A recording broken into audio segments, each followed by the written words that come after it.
welcome to another edition of Morning Coffee with Big Al. And Specialty. We're happy to be coming to you from Cypress Street Radio, AOC Community Media's streaming broadcast. Look for us every day of the week. Our 8 a.m. show will start your morning off right. That's right in a good way. Not right as in radical right. We bring you good ideas, good pastime, and who knows what else. With a progressive flair.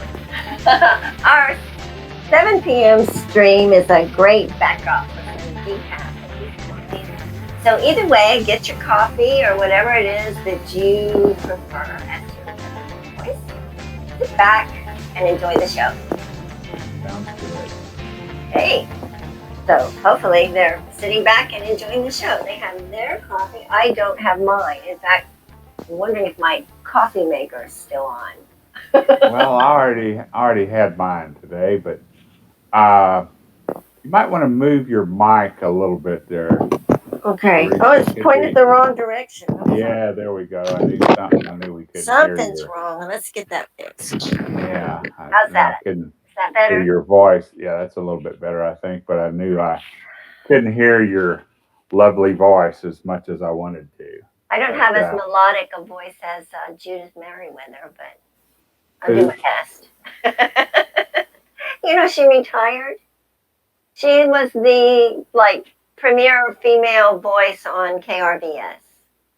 And, I guess. I think she still does some promotions and whatever uncommercial commercials they do, because they're not, they don't typically do sales and stuff. Maybe more now than they ever did because of whoever, It's still like mostly private citizens who fund, but I don't know where they get all the money, Maybe they do. They do promos for I don't know, for the radio station and for shows that they have, and so that they can get more money because they need it, just like we do. Yeah, well, that's interesting. Not us in particular, but yeah, AOC Community Media. It's kind of like a non-profit broadcasting system that provides so many services to the community. Every city should have their own.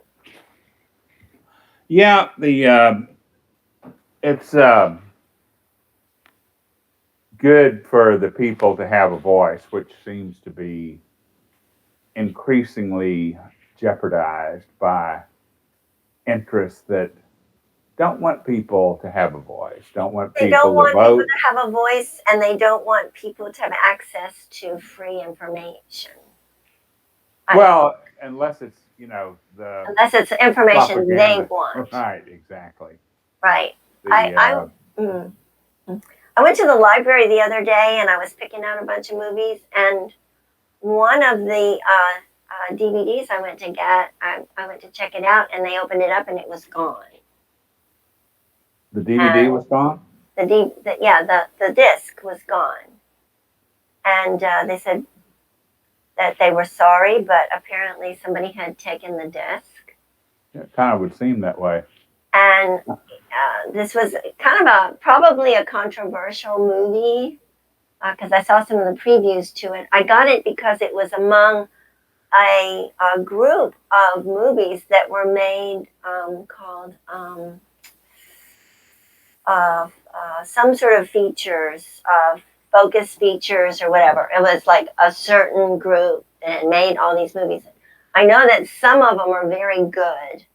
One of them was the Zookeeper's Wife, which is an amazing story that is set in a zoo? The occupation, Nazi occupation of Poland. Okay. And it's a very good movie. Also included in that was the show about FDR.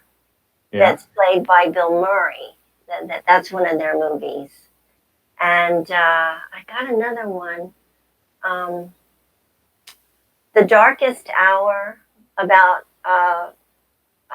the World War II and Winston Churchill. Yeah, that's what I was thinking. It sounded like Churchill. Yeah, I don't think it's the best movie that I've seen. I haven't watched the whole thing. For me to be able to like stop a movie at a certain point and just go, say I'm going to sleep. Yeah. It's not that great of a movie, at least so far. There's another movie that's called Churchill, and it was extremely good. It showed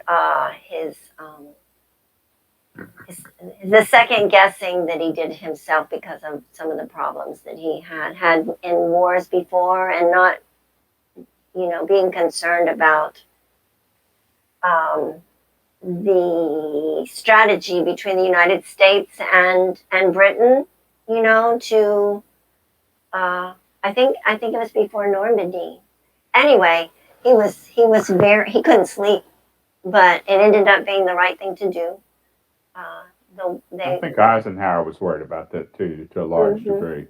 That's quite a undertaking. Absolutely, and I don't know. I mean, people are playing games. They're doing all their saber rattling and stuff between the little guy over there in North Korea and what we've got in Russia, and the dynamics between Russia and China and the United States. And I don't know. I can't help but think that a lot of this. I mean, it was a lot more.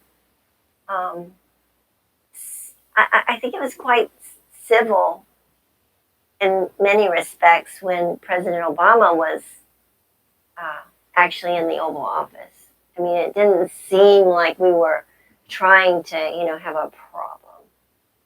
But things kept continuing. The things that were going on before he got into office seemed to continue. And then they had the pot stir that got everybody riled up and brought all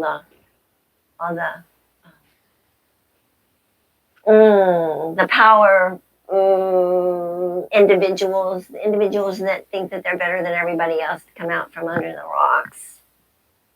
Well, I mean, to me, we have our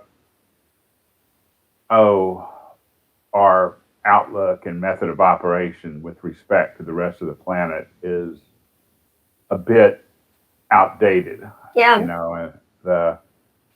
I'd say we need to get out of the colonial mode, and but that's another thing that I've been getting kind of hot under the collar.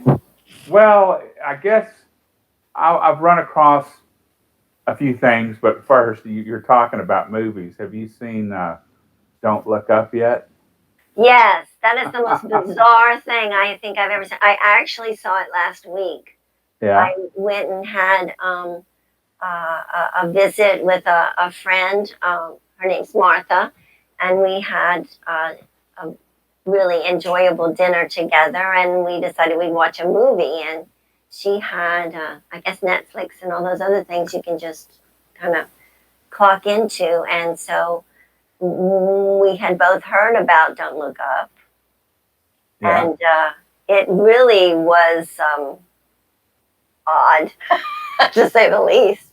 I mean, we're like, well, we're not really sure what we think of this movie. It's definitely spoof, satire, a little bit exhausting, I think. Well, I found it to be, unfortunately, representative of the way things work. I mean, because obviously, well, I mean, I thought it was a really good. I don't know if you'd say it was a parody or what the all the above. Yeah, but I mean, it's like, I thought it was really good. I guess you probably noticed when he was teaching his class, and he said, well, somebody said, well, what's the trajectory? What does it look like? Where's it gonna go and all that, and he, did these figures, line by line. Then all of a sudden, the answer came to zero, and he erased it right quick. I don't know if you caught that, but I mean, which Yeah, that was that's pretty what's going to early in the be. movie. Yeah. Yeah, it was, but it's like, to me, it's like it's a very good description of what's going on with the climate change, or the don't say global Yeah, warming thing. I mean, absolutely. it's like here it is. I mean, and it's like there's really not much debate on what's happening. Now there is, I mean, there's no doubt there are big cycles that go on, I mean, as far as Cycles within. right. But the thing is, there's just no justification that I can see for some of the things we're doing. That, I mean, if nothing else, the pollution aspect, and what we should Absolutely. be recycling, um, and there's all kinds of, I mean, it gets down to, oh, to me, a lot of the big hitters, the heavy hitters, who say, oh, well, we can fix this, we've got a solution. And, by the way, we can make a lot of money on it in the meantime, which was the whole, to me, that's what was going on with that show. And then it doesn't work. Oh, well, too bad for this planet, because our little, we had a deal that was very likely to work, but somebody who had some stroke said, well, look, I got this deal and it's going to work, and hell, we can get all the minerals off this meteor, and I thought, I mean, I thought it was a sad commentary, but I thought it was very accurate. I don't know about that. Oh yeah. Well, I'm definitely interested. But we are seeing a kind of an undercurrent of like escaping ahead of all the rest of the plebes, Well, where are you going to escape to? Oh well, hell. I mean, that's like, it's like, I think one of the things that I've seen that really illustrates it is the little picture, and it's got, here's the Earth, and this part's green and this part's regular, like we're doing now. It's like you can't make half of the Earth green. Yeah. I mean, it's like, I mean, now you can keep progressively improving things, and the question is it going to be enough quickly enough? Is it going to be enough done before it's, and it's still there, from what I've been told, and by enough credible sources, to where we need to be planning on what we're gonna do when this happens. When the temperature does, rise to sea level. Well, I changing think point. that the quickest, I don't know, it sounds like it's going to happen pretty fast, is when the glaciers actually start dropping in and raising the sea level. Yeah, well, that can be definitely a problem. They said like 2050. Yeah. The last I heard was like it's like within the next 30 years.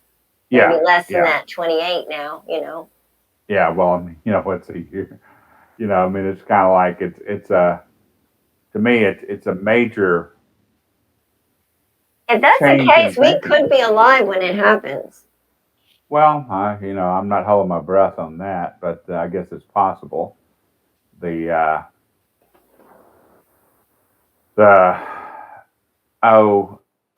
needs to be.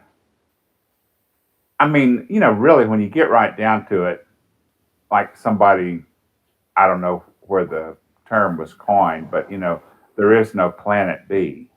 Right. And going to Mars, I mean, I don't know. I mean, I guess it's kind of. It's not going to be pleasant. Well, yeah, I mean, I wouldn't want to go to Mars, really. I mean, it's too cold, and like Elton says, there's no one there to raise them, and it's definitely too cold there. I mean, it doesn't sound like a whole lot of fun. I mean, unless, And we have a much better picture of what those planets look like than the explorers had of what was on the other side of the world. oh yeah. Well, it's They had no idea what they were. well, Some of you them know, thought they were going to drop off the off the horizon into yeah. what? Who knows? Well, yeah, there's been a lot of silly ideas over the centuries, but and I guess another silly idea that has come up on my radar is the voting thing and the yeah, it's kind of like that. Yeah. But the there's really, I mean, I see a major push by a certain group of people to really push us into a fascist state here. Yeah, where there's no elections. It's just Right. no elections whatsoever. It's pretty uh, astounding to me that we've gotten to this point. But then I never thought we would get where we did in 2017. Um, and January 6th was fiasco, just unbelievable. The fact that people are devolving into such behavior. Yeah, it's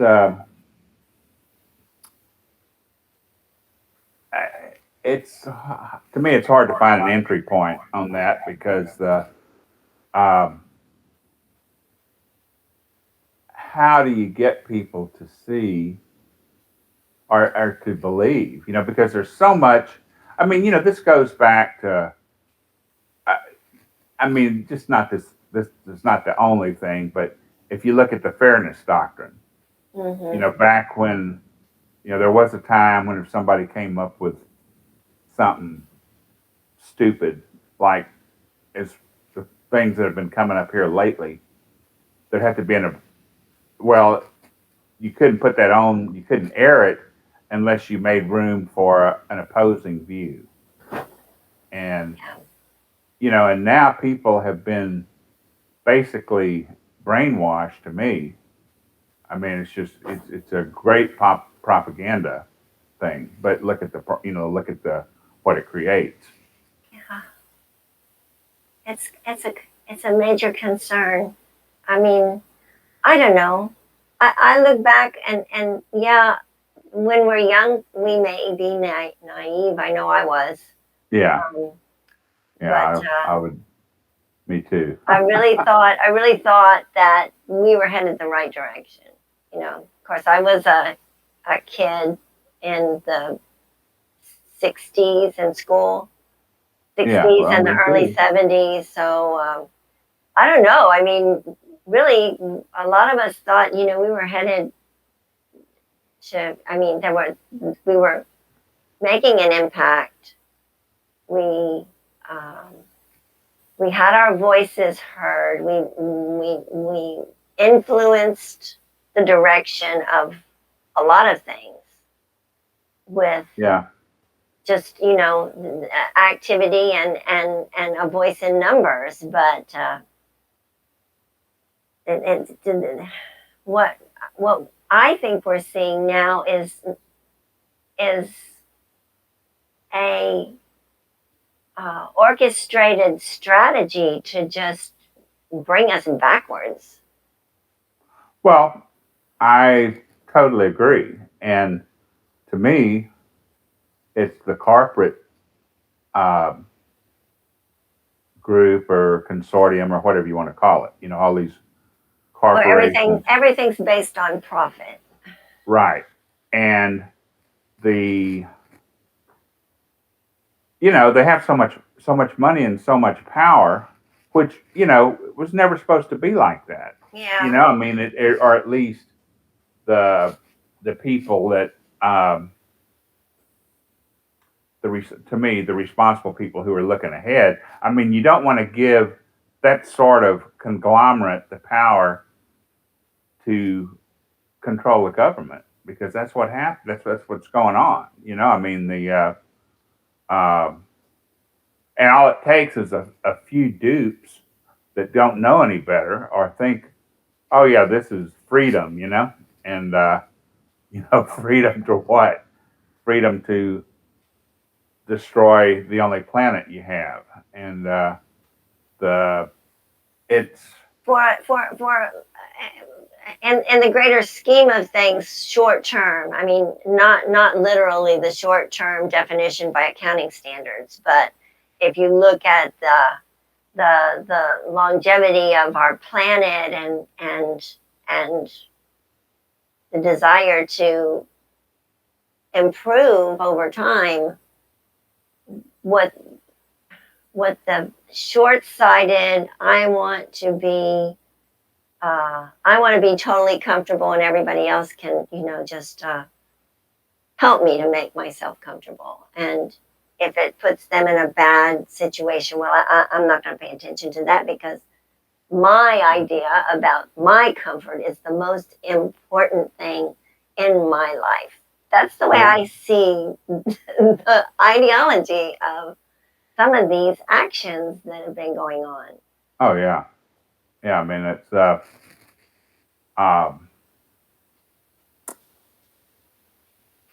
well, it's huh? Well, yeah, to say the least. But the there's some people make a lot of money and they share it. Yeah, some people do. And some they're people philanthropic. They take time and share the wealth for a better tomorrow. But I'm not seeing a lot of that. I mean, I know it's still going on here, but the ones that are seem to be more, I guess, louder are the ones that are less inclined to do good. Well, I mean, if you look at what's the message? We're rugged individuals. Be a rugged individual, and all this. And, you have to some degree, I guess. But the thing is, to me, if people work together as a team for the common good, I mean, that's a better, more likely that more people will have a better life. And instead of, the few billionaires and I mean, there's so much of an economic angle to this, but and if you look at it from a world perspective instead of just a national perspective, I mean, there's so much inequity. Oh yeah, and it's stuff that could be fixed. And we're going to be affected by it. I mean, the business with the vaccinations and the carryover, and how long we've been dealing with this issue with the pandemic. I mean, it's not ever been something that's over. Well, sometimes it is over, done and taken care of overnight. I mean, the Ebola outbreak, that was. I mean, they still have some of that happen, but not like could have been on the first run, over in Africa. I mean, and I'm not sure which one it was, but all the mutations we have with COVID. I mean, and there was one, I guess, in the past, one fairly serious, or what seemed to be a fairly serious threat that basically mutated itself out of existence. Mm-hmm. And which can happen too. But the thing is, it was very, very the the handling of the whole situation was totally incompetent at the start, and the that's We'll all have our Clorox cocktail.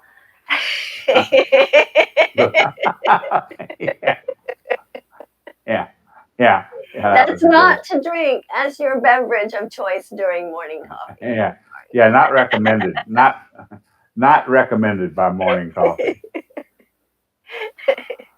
Oh my.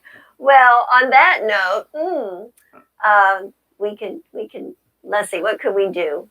We could talk just a little bit about a new discovery by me. I don't know if I've mentioned this before. Have we talked about ginger beer?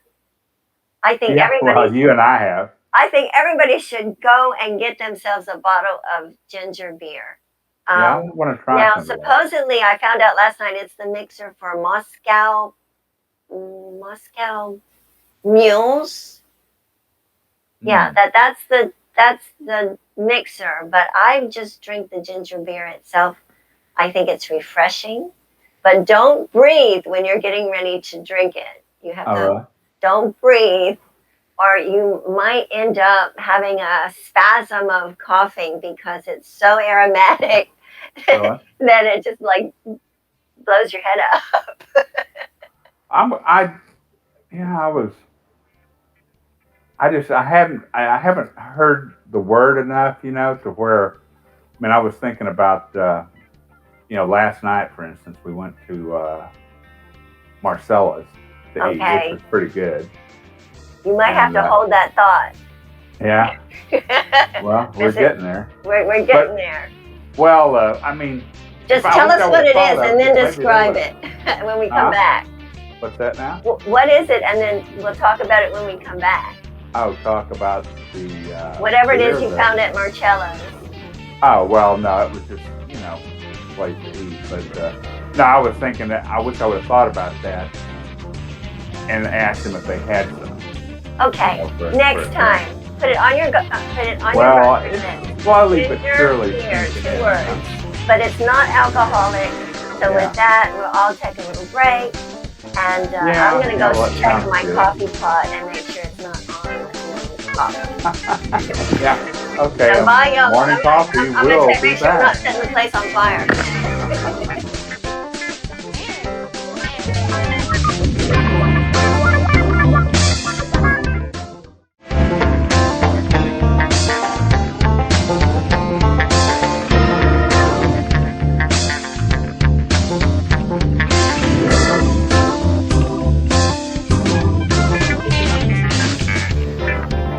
Cheers.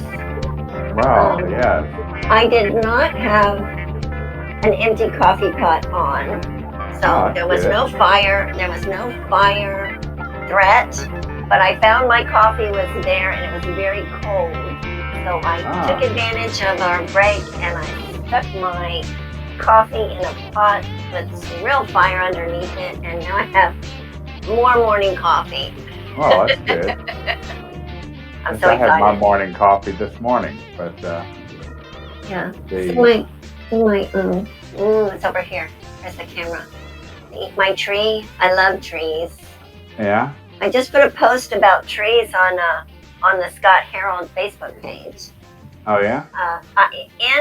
Unsolicited in my P.O. box in Scott, I got a solicitation to cut down all my trees. Really?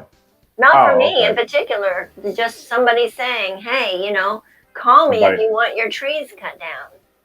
And so I don't remember you having any really big trees. Yeah, but people need to know that there can be consequences to cutting your tree down.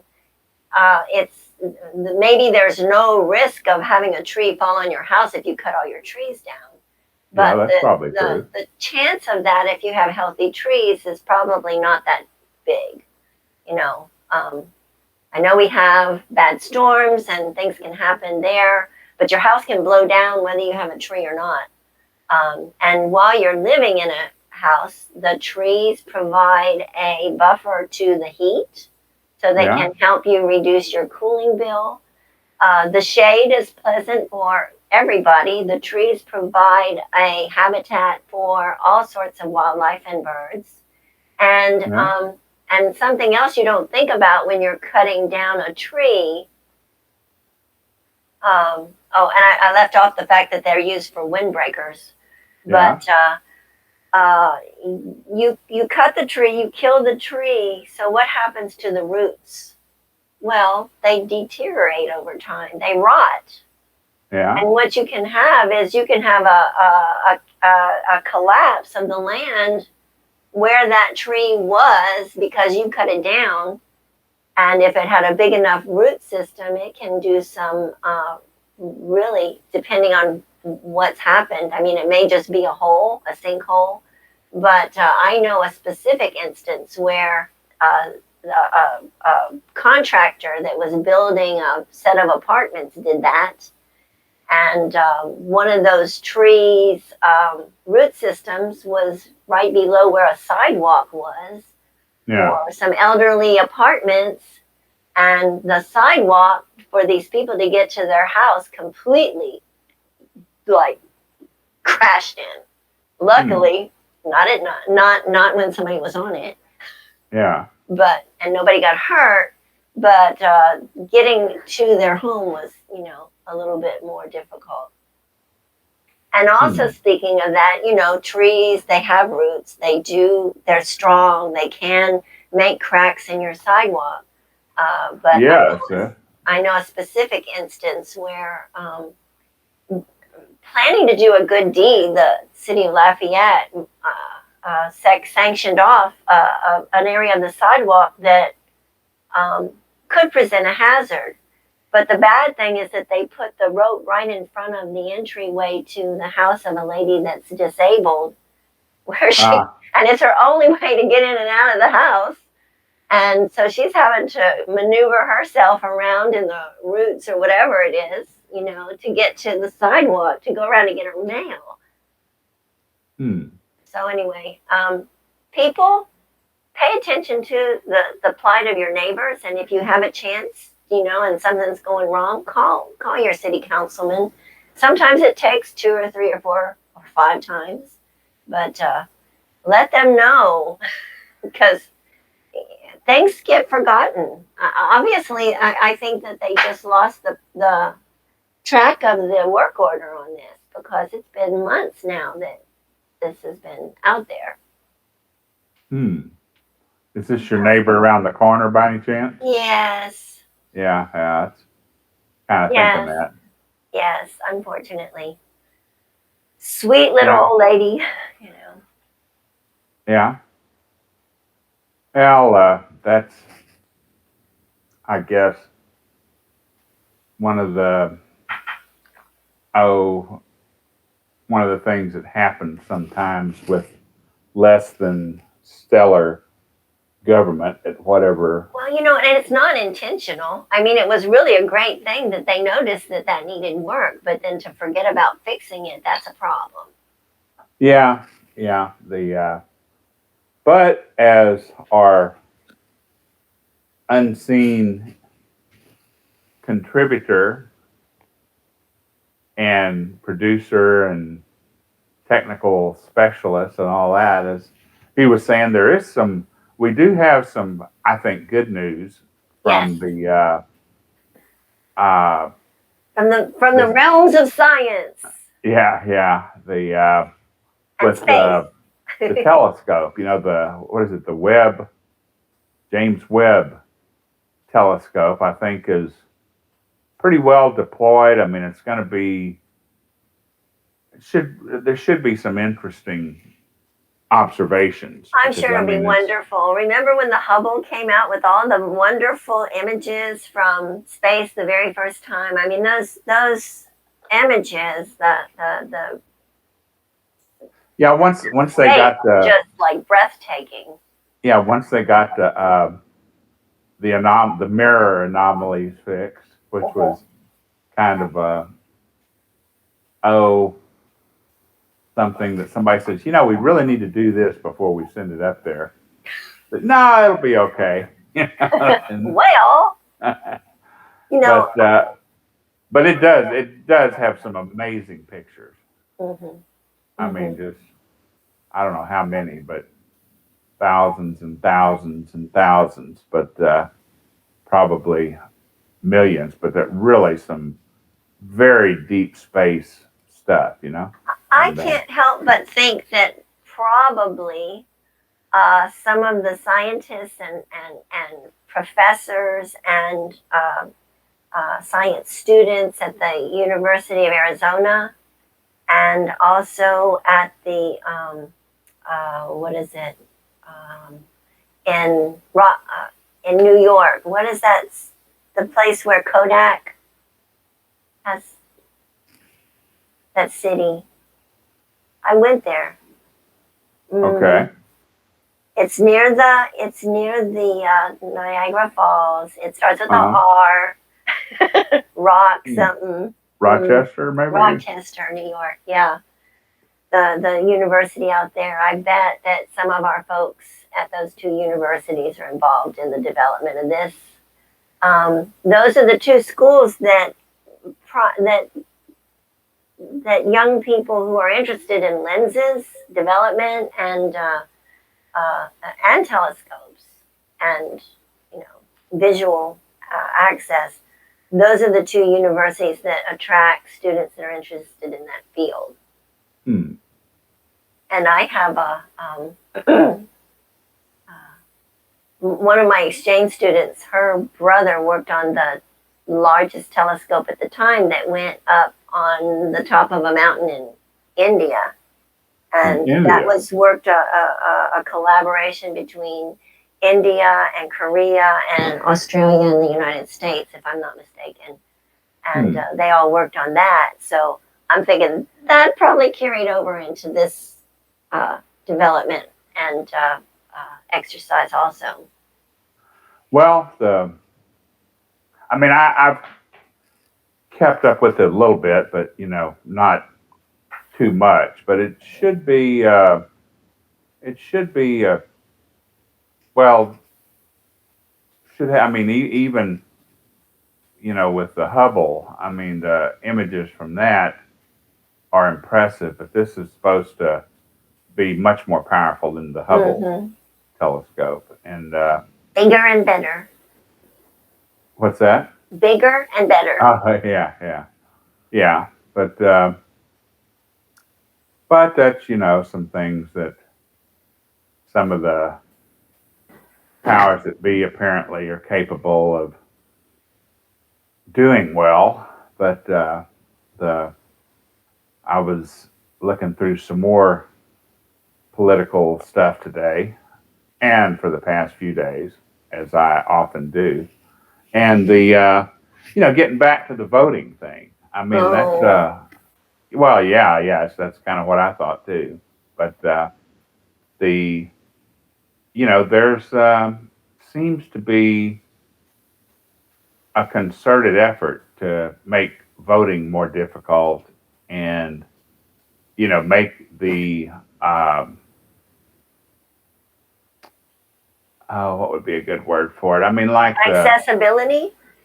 accessibility, yeah, but I mean, I'm talking about like the latest presidential election that we had that was you know they tried to cancel it, basically. I mean, with the various methods, and then of course the insurrection or attempted coup or whatever you want to call it that happened a little over a year ago. But they're trying to, and I say they, I mean it's a specific group that more closely aligned with one of our parties than the other, but trying to install uh, secretaries of state that can send in another team of electors, for the um, not for the popular vote. I mean, for the electoral college thing, to where you know they'd be more able to control the elections, and this is really It's this is it's supposed to not a good be a indication. democracy. I know some people say, well, it's a republic, and so that changes things. But I'm sorry, one man, one vote, one woman, one vote. set the rules and make it where it's a true representation of the majority. And if the majority are all, people who you don't want to associate with and I don't want to associate, then we just need to get out of Dodge. Well, there is a debate over the, Republican or Republic versus democracy thing, but when you get right down to it, it's still supposed to be representative of what the people in the country want.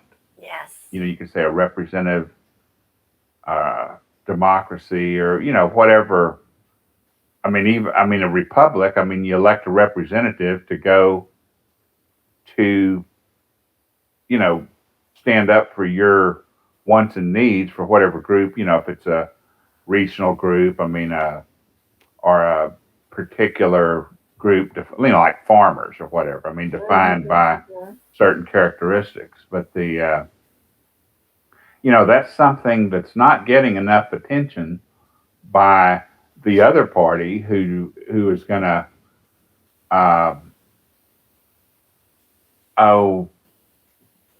it was difficult enough this year, or last year, I guess, with the riot or the insurrection or attempted coup or whatever you want to call it. But to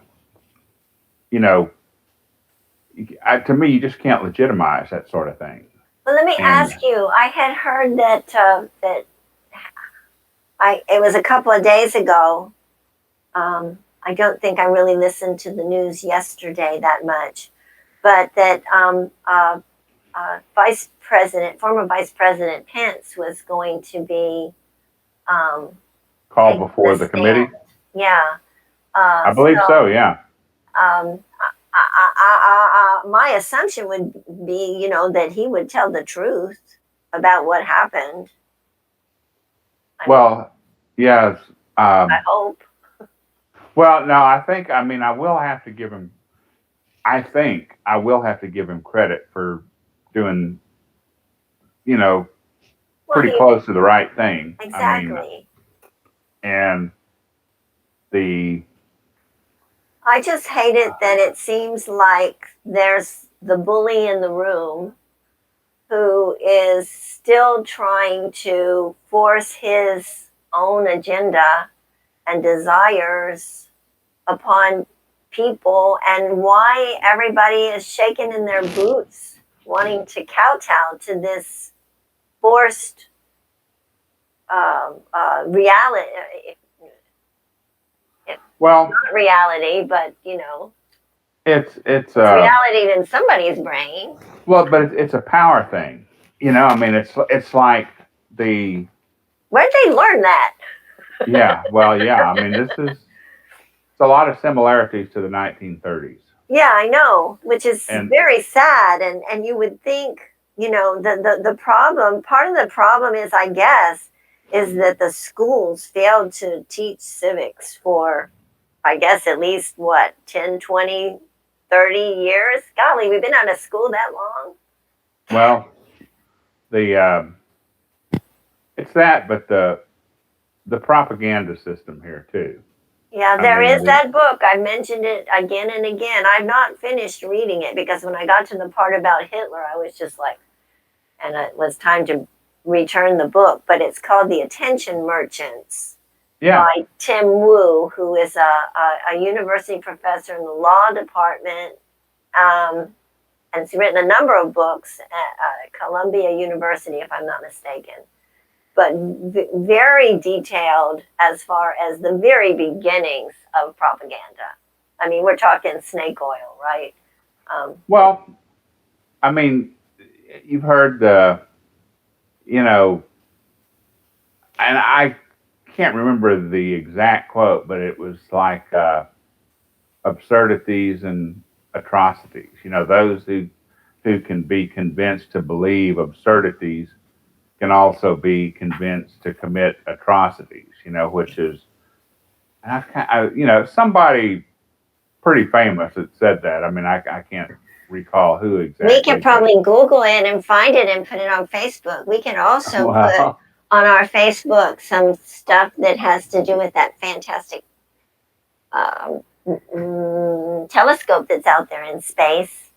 And it reminded me, I read a book when I was, it was like the 80s, early 80s, about Boeing, the old Boeing. It was written in the yeah. 80s, okay, before they started getting a, what would you call it? They got wooed into being profiteers, you know? And Well, look what happened. And people died because of it.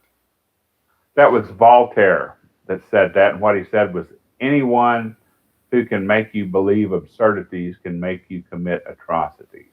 So that's when I guess we can also put it up on our little site. But yeah, Boeing. I What mean, year that's was something that? that Does it say what year year? he's? I Yeah. don't know. Whenever Voltaire was alive, so it's probably been a while. Well, that's what I'm thinking. How do you spell that? Voltaire. That's what I thought. Yeah. We'll have to look it up. Yeah. But yeah, no, I mean, that was with Boeing and the acquisition of McDonnell Douglas. I mean, that was the article I read on it, which I thought was pretty comprehensive, was talking about how Boeing went from being an engineering company to a financial company. Right. And where they paid more attention to that bottom line and the accounting and the profit. Yeah, well, which is, of course, that's a recurring theme It throughout is. all of our problems, really. I mean, almost. I mean, I mean, obviously, if somebody, I mean, like with the plastic, for instance, I mean, it's one thing to say, oh, this is a good thing, this can really be a benefit. But then when somebody says, now, wait a minute, what's everybody going to do with this excess, with the trash, once it's used, what's going to happen to it? I don't think they thought about that at all during Mrs. Robinson. No. I mean, it just wasn't even on their mind. It went on my mind. I thought, okay, we got all this stuff. I really thought at one point in time we were headed for utopia. I mean, everything seemed to be going so well, and that there was the opportunity for lifting yourself up. Of course, I didn't know. I didn't have a world view. Now I do, and it's not ever been utopia, but we can still try for it. Well, I mean, we have the technology, I think, but it's it's like with well, if you look at some of the stuff, they will throw you in jail in Europe for trying to sell it over there. Some of the additives and some of the farming methods and stuff like that. And over here, it's like, well, we need to make a better profit. Yeah, like, we have a lot of products that we try to send and export overseas that there's bans from letting it into the countries. Exactly. And, it's like, and to get the law passed, for, I mean, you had DDT, thalidomide, all these things. I mean, these are a lot of people. This is probably, way before their time. And in those cases, they made laws. Yes, they did. This anymore. You can't make this anymore. This cannot be manufactured. It really affected the utility companies a lot because they had some of that stuff in I guess in their transformers or whatever. Where they had to redo, and they did. They weren't fudging. They weren't. And the sad part is when you find companies who have actually hidden their operations. A great example of that, which is just it's demented, I think. Yeah. Has to do with the Atchafalaya. They had, I don't know if you remember, like Dean Wilson, still the founder and watchdog through the basin keepers who checks on the swamp. And he's a pilot, and he's done surveillance of, the Atchafalaya and found operations where a permit has been given to a company making mulch from supposed to be just the trimmings of the cedar out in the Atchafalaya. And he documented in great detail and refutable evidence that they were going beyond that and actually felling whole trees and putting them in and turning them into mulch.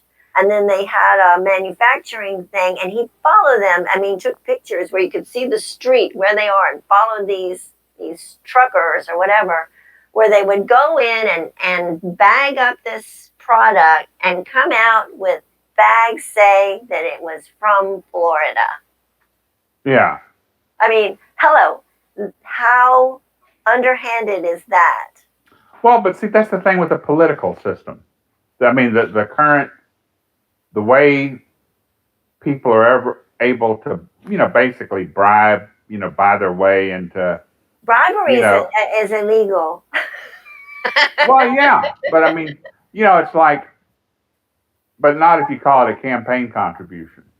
Ooh. I mean, it's like, what are you going to call it? They really do need to get the money out of politics. I'm sorry. They need to throw all those lobbyists out. My best friend says that many of our politicians have no life skills. And so that's the only thing they can do. So that's why they're spending all their time trying to make money and secure their position, because what would they do if they're actually having to make a living like a normal person? I mean, when you get right down to it, I mean, to me, they're supposed to be,